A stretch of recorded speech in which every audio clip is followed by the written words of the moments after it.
Kazakhstan's geographical position and multi-vector policy allows the country to act as political and economic bridge between Europe and Asia, and European Union, as one of the main strategic partners of Kazakhstan, also is interested in closing partnership with Kazakhstan, according to the statements of European officials in the fields of transport and logistics. And today we have a guest from European Commission or Classe advisor, Henrik Hololei. Welcome to Astana and thank you for dedicating time to us. Let me start from today's agenda. According to the statement of the Minister of Foreign Affairs of Kazakhstan, it was mentioned that your purpose of visit to Astana is to discuss the questions of the transport and logistics, and also to discuss of the EBRD study on the sustainable transport routes between Europe and Central Asia. In this regard, which achievements have you so far achieved by the result of your visit to Astana, please? Well, thank you very much. First and foremost, I'm very happy and very privileged to be in your beautiful country, and it has also been most welcoming, and it has also been very interesting 3 days that I have had the possibility to spend here, and also to talk to your government representatives as well as private sector representatives. Of course, as you said, I mean, the relationship between EU and Kazakhstan and Central Asia more generally has been moving forward in a quite speedy pace over the last months, and I think this is a very positive development, and it's something that will act as a win-win to both sides. What we are this time discussing here is very much related to the Trans Caspian transport corridor, the corridor which is supposed to bring a new competitive route from Asia to Europe, and at the same time also helping to develop and to accelerate the economic transition in the region more generally. And as you said, and rightly so, Kazakhstan is very much in the center of all that, as the largest country in the region, and also the country which has huge potential. We are very happy that we have this possibility to engage. You were referring to the study that was done by the European Commission and the European Bank for Reconstruction and Development, which is assessing the viability as well as the projects concerning the Trans Caspian transport corridor. The study itself has identified 33 hard infrastructure and 7 soft infrastructure projects, and we have been discussing also the viability of these projects with our Kazakh partners.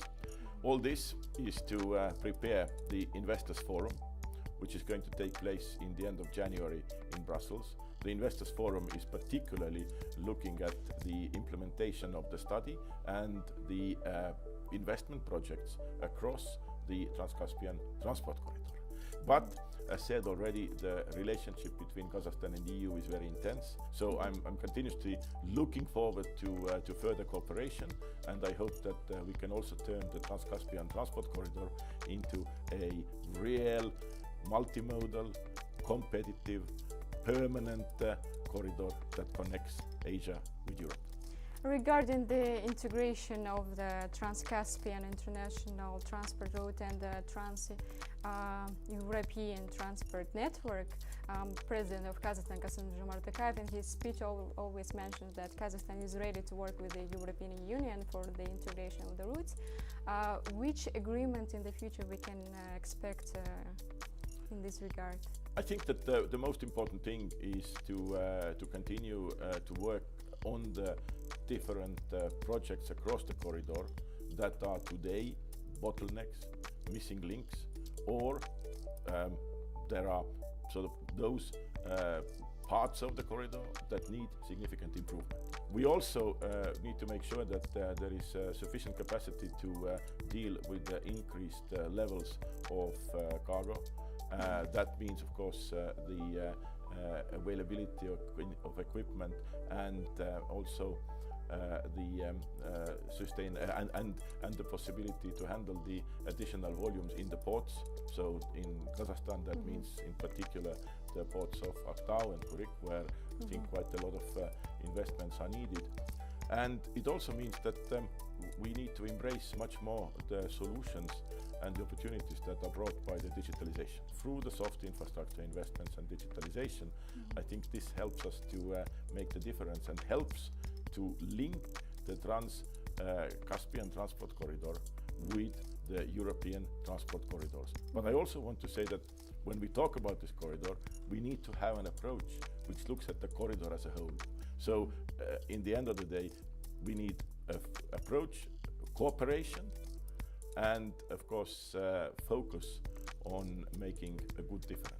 Let me continue this topic. According to EBRD report preliminary assumptions, it was mentioned that we will need a fund in the amount of 18.5 billion euro in order to better integrate the middle corridor. In this regard, can we expect maybe new investments to the transport and logistics sector of Kazakhstan, maybe by the result of this visit already? Indeed, the indicative investment needs have been identified as 18.5 billion, but can be much more than that, as we well know. And what is important is to be able to prepare good bankable projects. So I would say that anything that is enhancing our connectivity, anything that is allowing to make further investments and bring also the investors from different parts of the world, Europe, but also other like-minded countries who operate based on the same principles and same standards and regulations, I think that will be also very positive for Kazakhstan, who is also aligning itself much more with high-quality projects and also high-quality infrastructure. Kazakhstan, as the largest country in the Central Asia, plays a vital role in the Eurasian transcontinental trade, especially within the framework of the Global Gateway US strategy. And the Global Gateway expected to mobilize up to $300 billion in the period of 2021-2027. In your assumptions, are we close to get the goal since we are in the middle of this period?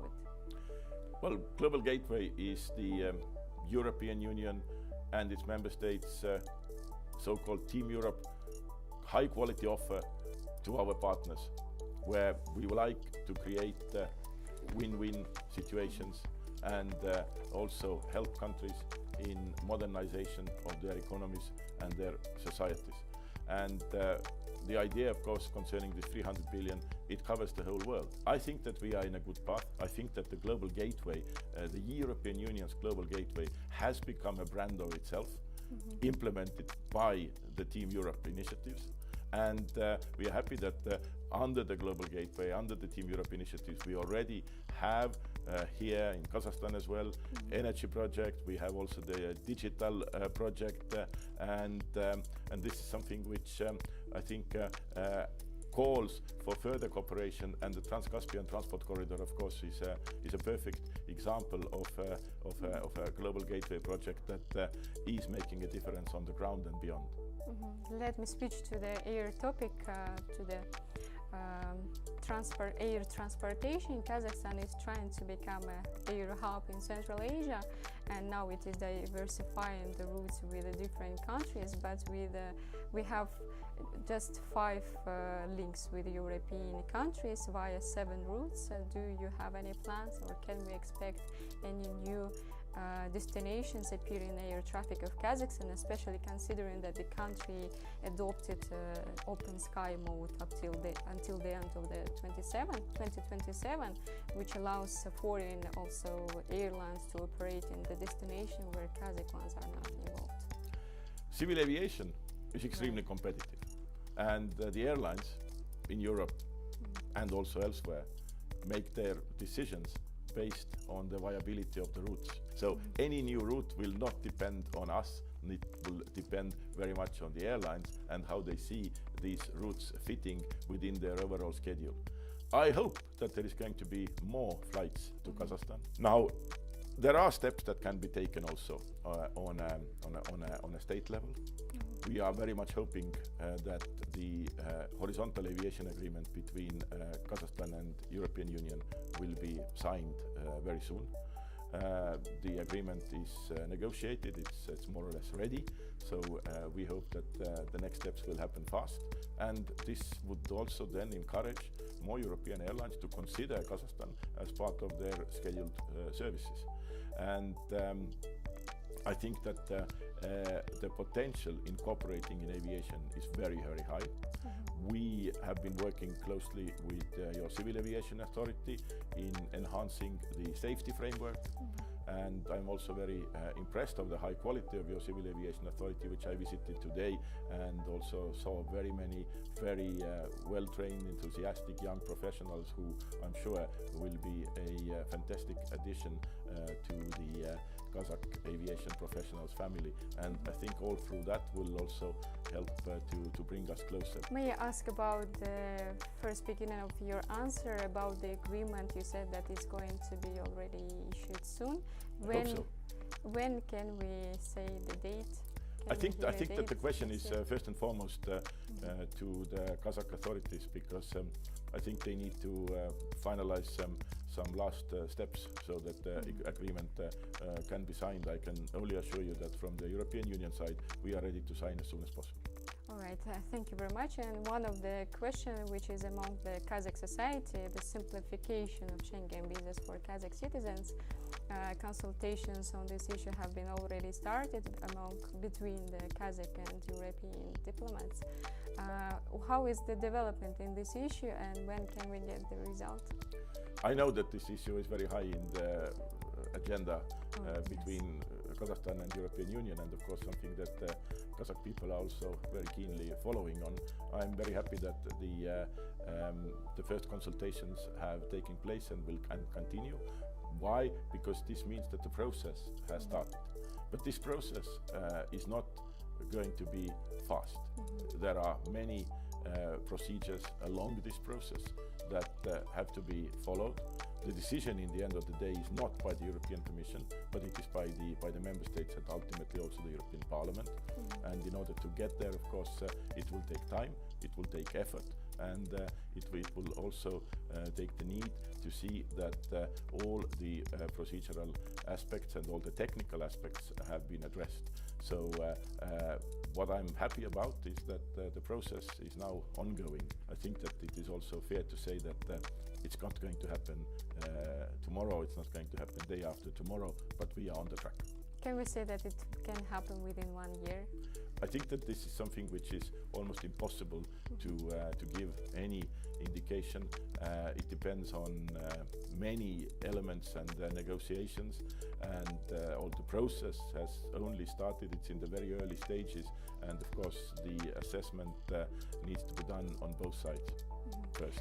Thank you, and let me conclude our interview and stop on the trade topic.